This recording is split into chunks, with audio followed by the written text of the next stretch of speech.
Tiña d'agua, desa que voy socorrer, entre pedras e pedriñas, entre pedras e pedriñas, algunha gota de haber, algunha gota de haber. Quero mollar a garganta, quero cantar como a rola, quero cantar como a rola que me encanta. Debaixo da oliveira non se pode namorar, porque a folla miudiña, porque a folla miudiña non deixa pasar paz.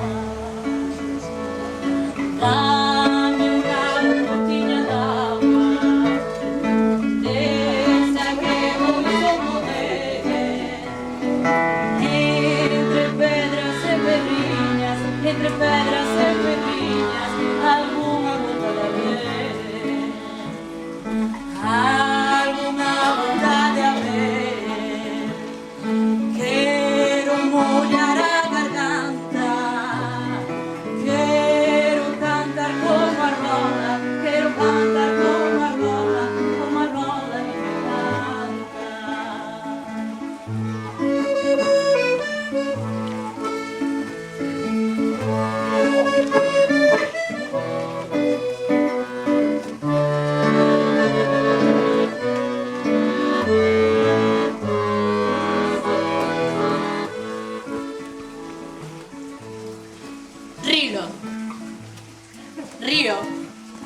Río pequeno, río seco, campo do río,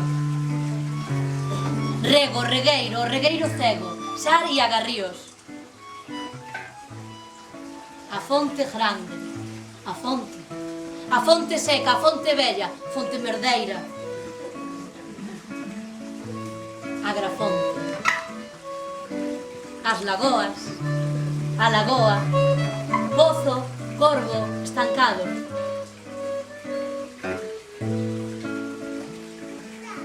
Orillamar, beiramar. O faro e os lastrados.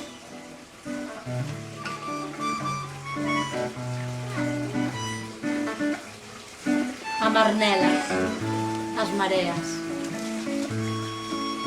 Boado de redes.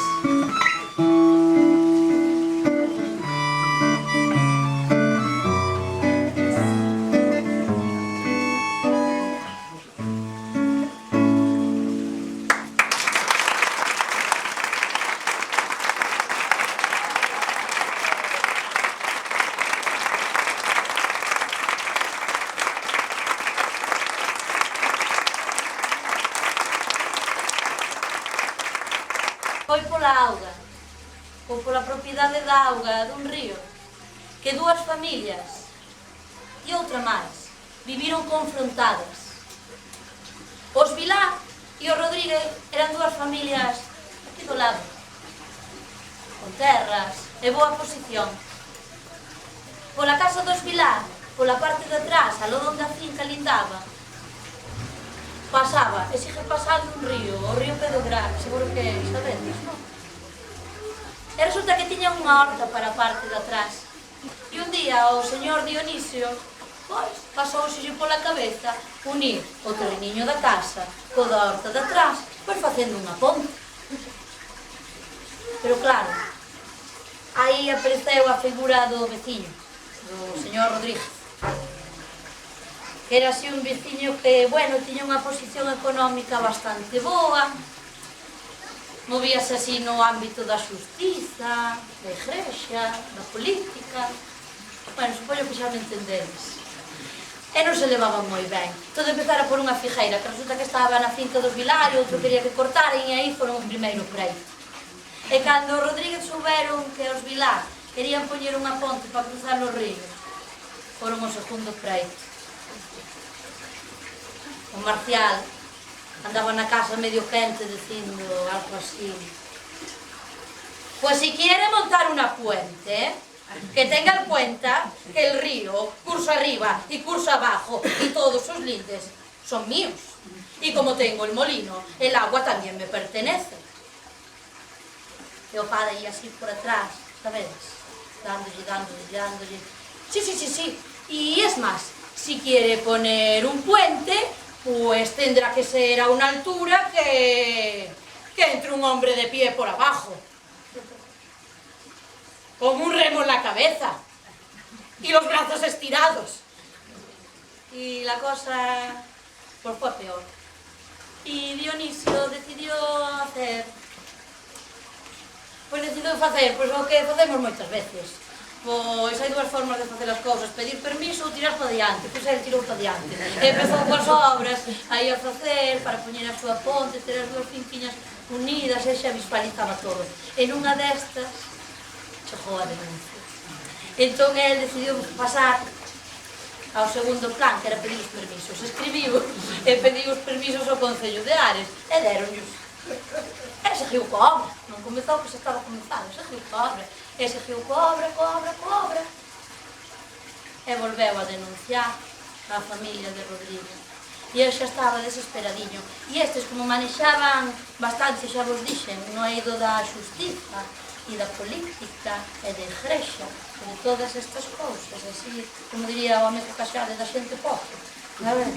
Pois, como manexaba bastante, foi a falar cun amigo seu, que era xuiz en Pontedeume, que día de vos, que ten que ver, pois eu tampouco sei, pero foi alá, este amigo xuiz, que polo visto manexaba tamén bastante, decidiu paralizar as obras e dictar unha orde para demolelas. E Dionisio, que é unha pena, xa non sabía que máis facer, e volveu a escribir o Concello. E isto está todo recollido nun artigo que fixo aí este cámara tan maravilloso, pero eu como non o sei de memoria, se me perdoades. Isto é como jardan a señora, sabes? Quería facer así, sabes? E cando máis tranquilo me consideraba, resulta, porque estaba xa un poquinho así tranquilo, porque lle deran permiso do Concello, pero con toda esta cousa, resulta que el día de ayer se le hizo llegar una providencia en virtud del escrito presentado por don Patricio Rodríguez. O Patricio Rodríguez era o pai de Marcial, todos da mesma familia. Por la que se ordena la demolición de todas las expresadas obras a término, con prevención de que no haciéndolo se verificará a su cuenta el alguacil del juzgado. Volveu a escribir o Concello. E o Concello que, bueno, daquela debía funcionar ben, ou non sei como. Non me quero meter nesas cousas. Por lo menos con tanta xente, logo xa.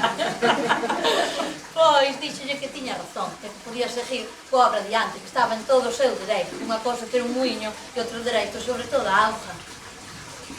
E debeu de ser eso. Debeu de ser que lle deron a razón. Debeu de ser eso, porque non montou a ponte. Eu creo que pensou, ai sí, agora podo, pois non a pon.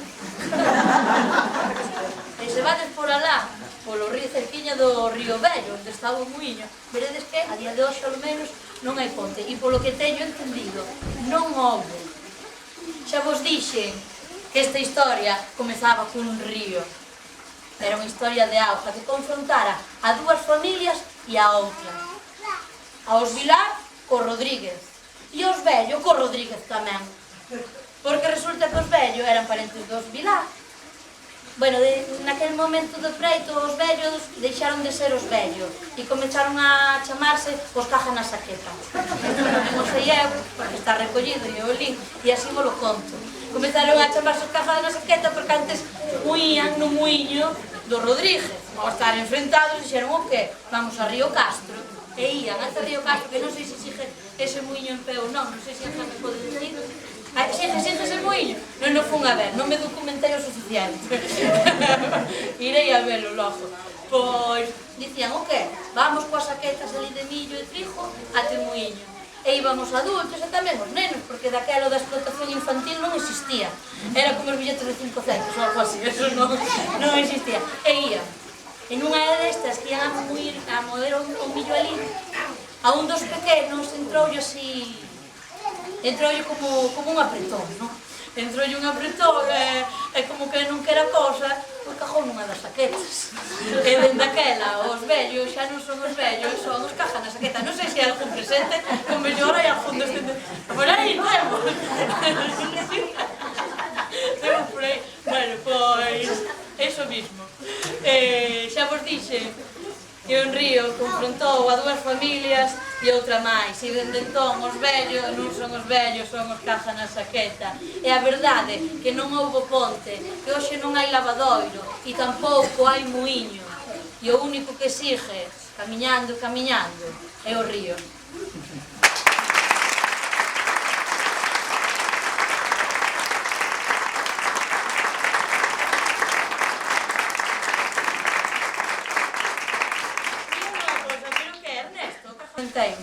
Que había un lavadoiro fermosísimo con 4 pedriñas para lavar baixo dunha parra.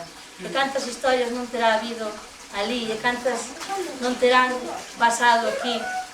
O meu amigo Galindo casi queda sen más ali nesa pedra. Hoxe en día é diseñador gráfico, gracias a que, bueno, salvouse. Ou a Fonte das Palomas, onde se viña a coller a auga, ata que un día, eso sí que o sei, a nai dixolle a Ernesto que non collera máis, que filtraba todos os mexos das vacas. E, bueno, xaron de beber esa auga, pero aquí estamos todos. Cantas historias de auga, cantas historias de mulleriñas que lavaban neste río, que se escoitaban os berros alá arriba cando os nenos empezaban a remexer e salía auga todo revolto. Cantas historias, cantas coplas, quen non namoraría. Moita música no río. E agora, se tedes saber, poñemos un pouquiño de música para subir, porque temos lavadoiro novo, pero temos unha escola indiana que cumple 100 anos e é fermosa. Cando verás.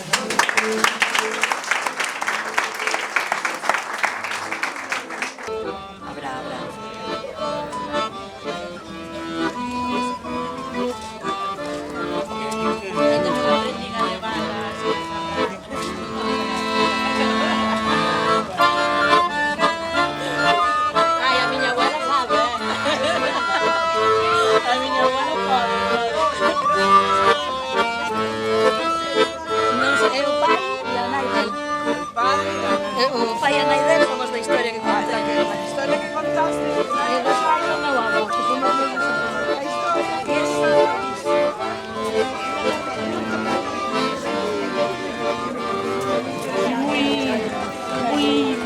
que es muy dulce, además hablando. Pero eso no era fe.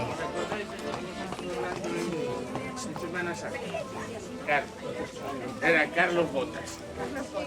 Porque pobre no andaba muy bien con los pequeños, me compró unos castillos que se andaban todo el año con los castillos. De verano y invierno. Carlos Botas. Y después nos aplicamos. Yo sufrí diferente día que tú no te apuntabas como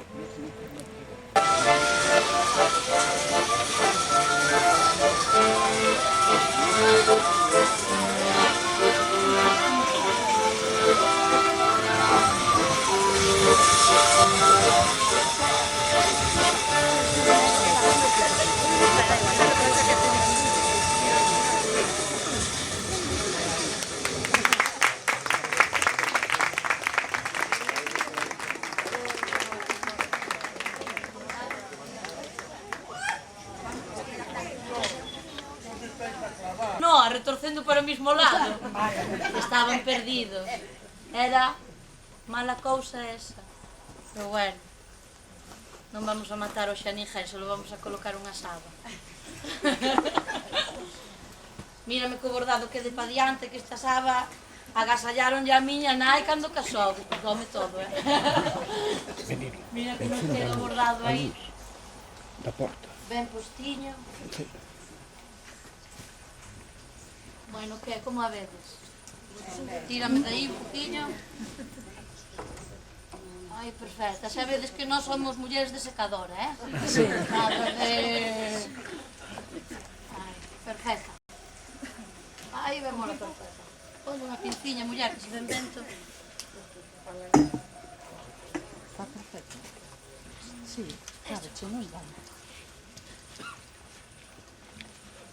Ai, a ten. escoitarse ben. Isto foi algo que tamén Jabou Ernesto traballou bastante. Axuda que unida. Traballou. Escoitadesme ben? Sí. Sí. Se non teño aí un micrófono que non me gusta nada poñer, pero podo poñelo.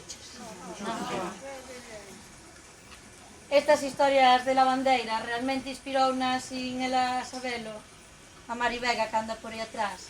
E logo a teremos con todas e todos nós presentando o seu libro, que é unha delicia, As lavandeiras. Logo contovos como descubrín eu. Pero agora traio unha historia dunha lavandeira, muller lavandeira e muller de todo un pouco, como eran as mulleres de antes.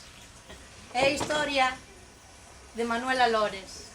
É unha historia que escribeu Secho Sende e tivo a ben en prestarma para hoxe, para traer aquí e compartila con todos vós. A Manuela Lores era unha muller forte. Dende os 8 anos xa estaba acostumada a levar feixes de erva na cabeza, pedras, baldes con auga.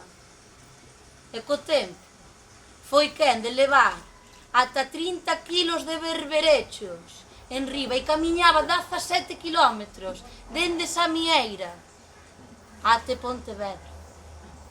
17 kilómetros. O día en que a nai de Mencía morreu era noite.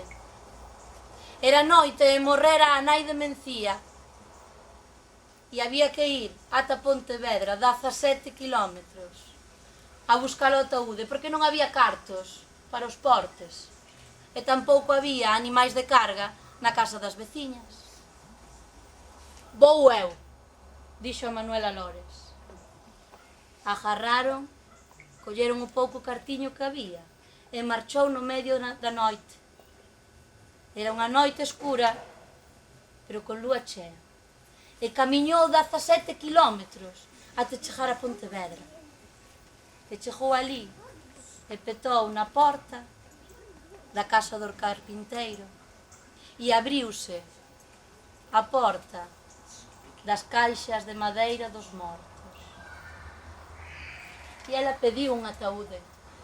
E el, con algo de sono, preguntoulle cal quería.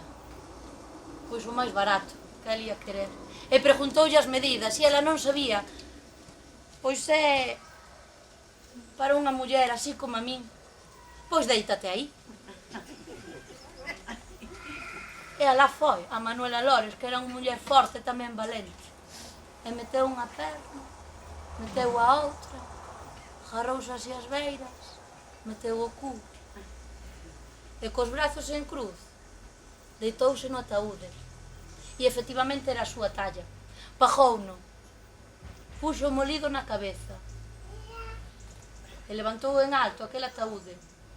Saiu da porta do carpinteiro e foi camiñando no medio da noite, desa noite escura, pero con lúa chea, 17 kilómetros. E camiñou, e camiñou, e camiñou, e camiñou, ata que casi non podía. E mentres camiñaba, case pisa un grilo. E deixou a calcañar apousado e levantou a puntiña do pé. E o grilo fixo cri. Cri, cri. Cri, cri, cri. E Manuela Lores sorriu. Seguiu o seu camiño. E tiña algo de sede e estaba xa un pouco cansada. A saber o que pesaba aquel ataúde, seguro máis cos 30 kilos de berberechos. E entroulle o sono. Entroulle o sono, pero ela non paraba, pensando na mai da súa Mencía, e seguía camiñando. E comezou casi como a quedar dormida. E vía a súa sombra, e vía a sombra da caixa en riba da súa sombra. E fechou os ollos. Fechou os ollos e comezou a soñar. Soñou coa mai da Mencía, de cando ían a lavar o río, o ben que cantaba. Soñou coas lavandeiras da noite. E soñou, e soñou, e soñou con camariñas. Ao pasar por Camariñas, pasei cantando. Ao pasar por Camariñas, pasei cantando. As nenas de Camariñas quedan no río, quedan lavando. As nenas de Camariñas quedan no río, quedan lavando. Camariñas, Camariñas, xa me vas camariñando. Camariñas, Camariñas, xa me vas camariñando. Por unha de Camariñas vivo no mundo, vivo penando. Por unha de Camariñas vivo no mundo, vivo penando. E seguiu soñando, e seguiu camiñando. E abriu os ollos, e espertou. E era unha muller forte, a Manuela Lores, pero seguía tendo sede. E baixou o ataúde cando chegou á praia de Laño. Deixouno baixo uns amieiros e foi a beber da fonte que nace entre tres pedras cando baixa a marea. E deu un jorolo de auga fresca que case lle devolve a vida. Pero ela seguía coa pena. Seguía coa pena. E a pena pesaba máis que a morte que levaba na cabeza. Pesáballe a morte na cabeza. E seguiu triste, moito tempo, ata que un día, xa enterrada, a mai de Mencía, foi con Mencía a lavar o río. Mencía estaba preñadísima de 9 meses, con unha barriga enorme, pero daquela, igual que a explotación infantil, a baixa laboral tampouco existía. E foron a lavar xuntas o río. E mentras lavaban aquelas habas, a Mencía deu a luz. Pariu unha nena. E Manuela Lores colleu unha pedra, cortoulle o cordón umbilical, preparouna e meteu a roupa nun cesto e a nena noutro. E pediulle a Mencía que lla deixara levar na cabeza. E subiu aquela nena na cabeza, igual que subira o ataúde da mai de Mencía, e comezou a camiñar para casa. E camiñando, camiñando, camiñando, case pisa un grilo e apoiou o calcañar e deixou a punta en alto e agardou e escoitou cri cri, cri cri, cri cri cri. E a Manuela Lores sorriu. Era primavera e os grilos cantaban, e foi ese día cando lle volveu a felicidade a Manuela Lores.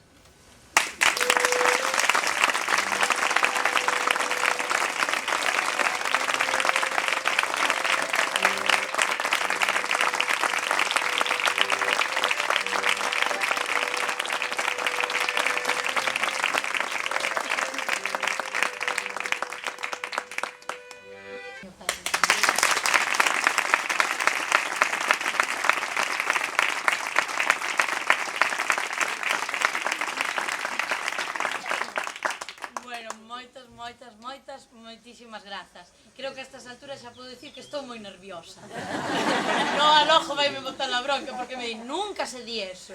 E non vou aprender na vida porque é a primeira vez que intento contarvos estas historias, a vos e a calquera. É a primeira vez que intento contar eso. Bueno, unha está nerviosa e me di, pero se estás en familia, é por eso. Máis nerviosa. Xa vos contei antes que, bueno, todas estas historias as inspirou este gran libro, e cando as quixen traer para aquí, Mari que ten unha xenerosidade sin fin, tivo a ben emprestarme moito material e contarme moitas cousas. Xosé Loi Romero e Emilio Mesías tiveron a ben poñer algo de música e eu estou contenta que non podo comigo. Bravo!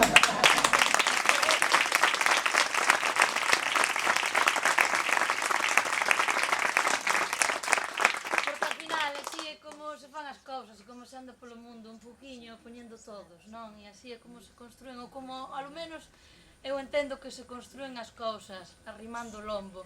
E para arrimar o lombo, esa sí que arrimaba o lombo, a Josefa. A Josefa nazou alá polo 1917. Xa fomos un pouquiño máis para atrás, casi tan para atrás como a historia do río Pedregal, Ernesto. Pero non tanto. Josefa era a máis pequena de 11 irmás. Só había 2 mulleres, ela e a Carmen. Con 8 anos xa estaba cansadiña de traballar. Aos 13 comezou a traballar na camisería, alá en Redondela, que non vos lo dixen, era unha familia de Redondela. O seu pai ia a mar, e a nai vendía o peixe que o pai collía alá no mercado. Pasaron os anos, e chegaron os tempos difíciles. A familia de Josefa sempre foi así, un pouco contraria a dos Rodríguez. Foi unha familia bastante comprometida, e neses tempos, non tan bons, o pai tivo que marchar e marchou até Cuba. E a nai xa non tiña peixe que vender, pero tiña un muiño. E ia moer o muiño, o millo e o trigo que o concello lle daba. E logo era o que repartían, tantos kilos de millo recibían, tantos de fariña tiñan que entregar. E era época de racionamento. E iban logo repartindo polas padarías para que fixeran o pan. Non tivo unha vida fácil, pero como ela di, non pasou fame. Porque pan nunca faltou na casa. Ela e máis a irmá tamén lavaban. A irmá, para daquela, cando a guerra, lavaba para o seu mozo, porque ele estaba preso. Estaba na illa de San Simón. Naquela época, os presos desa zona e doutras levábase a illa de San Simón. Estaba a illa ateigadiña de homes. Non cabía ningún alfiler. E cando chegaron todos os apresados do norte, non cabía. E no mesmo barco onde chegaron, ali fondeou na Portela, e ali quedaron. E eran presos de lonxe, a irmá lavaba para o seu mozo que estaba na illa de San Simón, pero quen lavaba para toda esa xente? Si non tiñan a ninguén. E aí é onde aparece o señor Fausto, que era un home da Portela que tiña unha gameliña e o peixe. E achegouse ata o Upomendi, que era o barco que estaba ali fondeado na Portela con todos aqueles presos. Achegouse para ver o que precisaban, porque eran tempos de arrimar o lombo. Leváballe algunhas cousiñas e pedíanlle que si podían lavar a roupa. Pero claro, tanta cantidade de roupa, el recolleu igual, a primeira vez de sacos, a segunda 20. E logo iba pedindo por toda a vila se algunha das rapaciñas quería lavar a roupa para eses presos. Algúns tiñan algún cartiño que lle mandaban, pero pouco, pero máis pobres non tiñan nada. E a Josefa e a súa irmá Carmen, que xa lavaba para o seu mozo, colleron cada quen a bolsa dun preso máis. Pero a Josefa, que non tiña ganas de historias na vila, pediulle ao Faustino que por favor lle dera un saco de un home vello que non quería dar que falar, porque xa sabes como son estas cousas, non? E lle dixo, ai neniña, eu que sei se é vello, non, aquí vai o nome. E non podo saber quen é. E foi aí onde pasan estas cousas da vida que nun momento, sin ti decidir, cámbiache. Non eres nin consciente de que estás tomando unha decisión. E o Faustino, en vez de coller esta saqueta, colleu esta. E deulle. E ela marchou a lavar a roupa. 6 meses. 6 meses lle levou sacar todas as pulgas e ter esa roupa xeito. Porque estaban todos ali presos e para acabar con esa plaga, 6 meses lavando na mesma roupa. Levou durante 2 anos. Pero o Julián, que así se chamaba, o home dese saco, tiña así como unha etiquetiña de madeira, ali toda talladiña, ponía Julián. Ese non tardou nin 6 meses, nin 2 anos, en escribirlle. Mandaban, isto xa sabedes que vos contei unha vez unha historia, antes mandaban os dobladillos dos pantalóns, nos das toallas, bueno, onde se podía, non? As notiñas, para que non as colleran e poder comunicarse. E el tardou pouco en decirlle a Josefa que quería coñecela.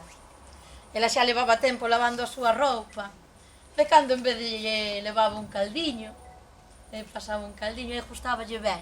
Colleu así como unha lata de pimentos morrós e lle facía 4 buraquiños e tamén lle pedía candeas. E poñía as candeas en baixo. E iso que encía era o que comía. Ela preguntaba, para que pedirá tantas candeas? Non terán luz alá no barco. Pero non, era para que encelo caldo. Pero ela quería coñecelo, pero que non quería subir o barco. E dixo, non, Julián, mira, eu teño medo e non quero subir o barco. Pero as ganas ás veces poden máis co medo. As ganas poden máis co medo. E ela foi un día con Faustino, o dono daquela gamela, que se achegou ata o Upo Mendi. Dixo, neniña, es apuro, que daqui non se vai a mover. E ti vai subindo, e agárrate ben a corda. E ela foi. Ela foi o Josefa, agarrándose ben a corda. Unha bolsa chea de roupa ás costas e unha pota de caldo na cabeza. E subeu, e pasiño, ata que empezou a hiperventilar a pobre Josefa e case non chega arriba. Pero a duras penas subiu. E cando subiu deulle así como un medio mareo, eu non sei se era pola emoción de ver esa cara ou o que, ver ese velliño para o que ela lavaba.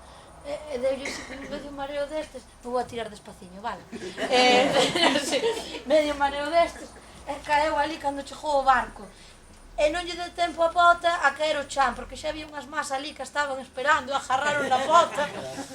E ela quedou así medio inconsciente. E pouquinho a pouco foi recuperando o sentido. E veu os nocellos máis delgadiños que nunca vira. E pareceronlle fermosos.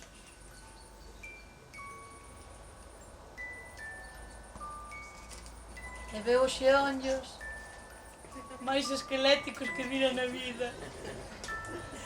E tamén lle gustaron. E non estaba mal.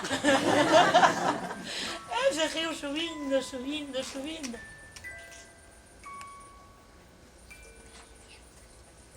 Arre, me cago no demo que non eres un vello. Ai, eres guapiño. E lle dixo, eu son Julián. E o caldo que tal? Pois bastante ben. Bueno, o que costa traballo é lavar a roupa. E comezaron a falar. E falaron moi pouco tempo. Porque ela tiña que marchar, facer as cousas, porque daquela traballaba senón. Pero seguiron carteándose. E cos anos, Julián saiu daquel barco onde estaba encerrado. Pero tivo que ir para a súa casa. E entón, cando regresou, o pai de Josefa, que xa vos dixen que estaba emigrado en Cuba, volveu para morrer. Porque sempre que nos marchamos, queremos volver a morrer na terra.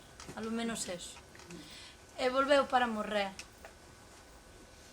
E o Julián soubo deso. E veu a ver a Josefa. E dende aquela, non marchou xa máis de Redondela. Quedou con ela, aprendeu o oficio de canteiro e traballou. Ela deixou a camisería e xuntos montaron un bar ao lado dunha barbería, onde estaba ali era a barbería do Hipólito, que sempre estaba metido no bar. Xa lle decía, mira ti, onde fuches montar o bar, que tes aquí o Hipólito todos os días metido, xa lle podías chamar ao bar, non sei, non estou solo. E ao mes seguinte, antes de chegar ao Corpus, xa había un letreiro fora, e o bar, a ese de Redondela, chamouse Non estou solo. E cando o Hipólito daba marchado dali, o Julián fechaba a porta. E de tarde en tarde, aínda collía unha lata de pimentos morrós, con 4 buraquiños. e puña unha candea embaixo para quencelo e comezaba a comer. E ás veces entraba Josefa pola porta cun lote de roupa limpa e preguntáballe: e o caldo que tal? E el decíalle: o que dá traballiño é limpar a roupa. E viviron durante moitos anos. Esta historia pois remata aquí. Ou mellor hai máis, pero eu non coñezo.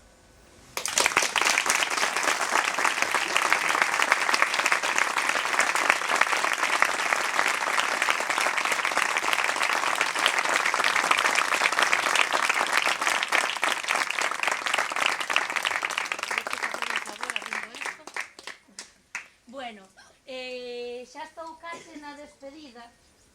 Fotografías que recollen no seu álbum, que tivo a ben emprestarmas, e as que, bueno, fixemos esta montaxe. Logo falaremos con ela, pero agora case que tendo a estes dous portentos. Está ben portentos? Ou como... non sei. Na casa non digo o mismo, non? Tamén. Si te refires físicamente, sí. Aproveitando que temos música con nós e fermosas imaxes, eu voume calar todo o que poida, que non digo todo o tempo, O mellor conto vos como naceu isto. Pero dallo play cando queiras e disfrutade.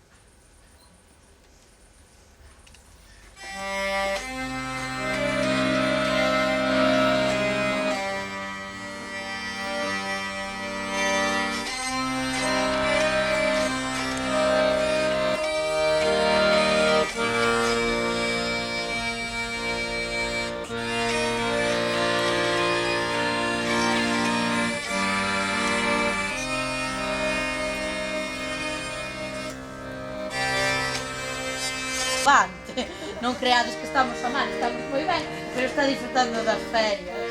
E alá está seguro que bailando mil e unha carballesas. E non me dá envexa, que eu estou moi ben aquí.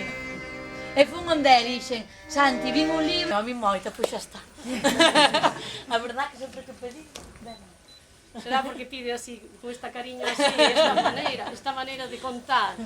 A min recordábame moito a miña avoa, que me contaba moitas lendas, moitos contos, teño moitos recollidos, facíame disfrutar, soñar, e quedábame dormida sempre no seu colo e contándome esas cousas deste xeito como ela contou, porque había moita práctica de contar, e agora perdiuse bastante. Agora aquí eu síntome tamén moi ben, que todo é como unha familia, non? Estamos aquí todos moi atentos, estades moi atentos, pero que faga algo de interese ou que diga algo de interese como ela, pero a maneira de contar, volvo a repetir, é impresionante. Felicítote.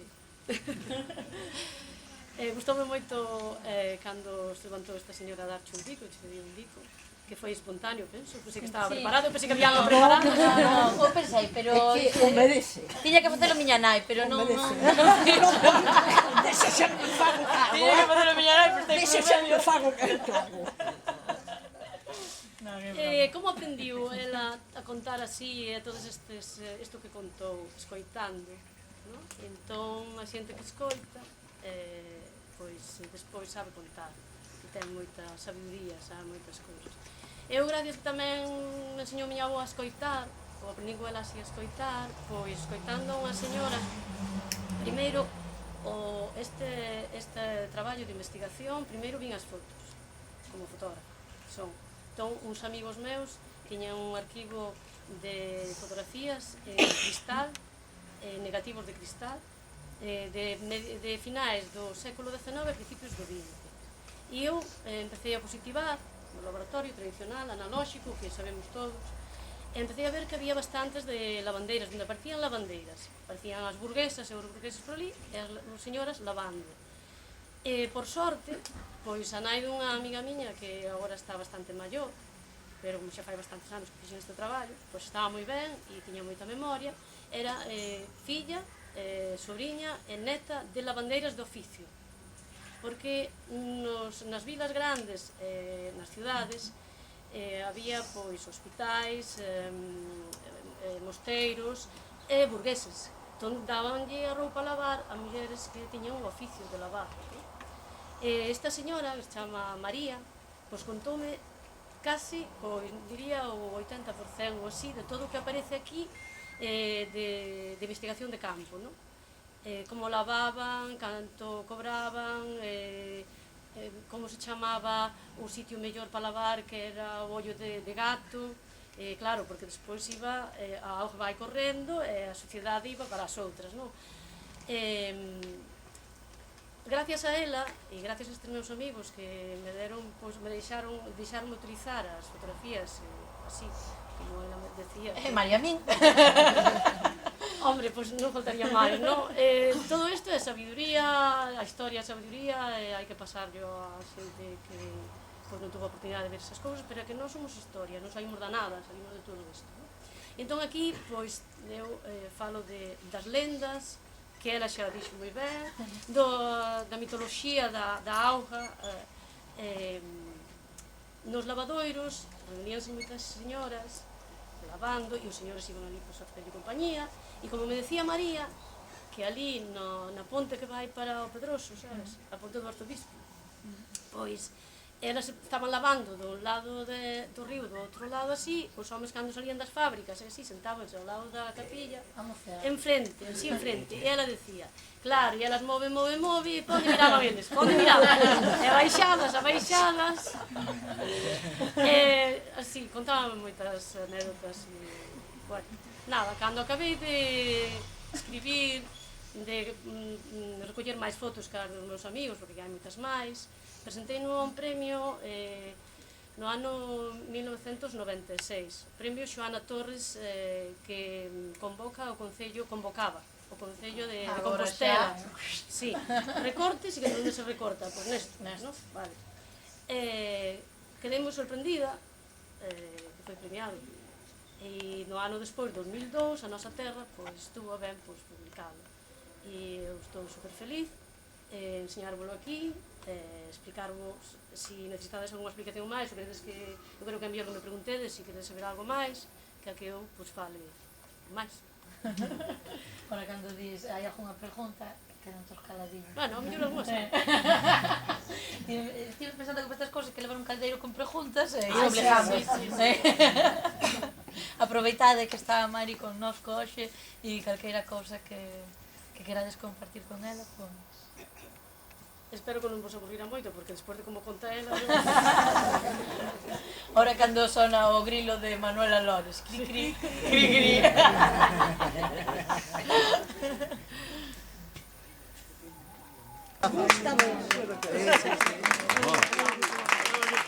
Varios meses.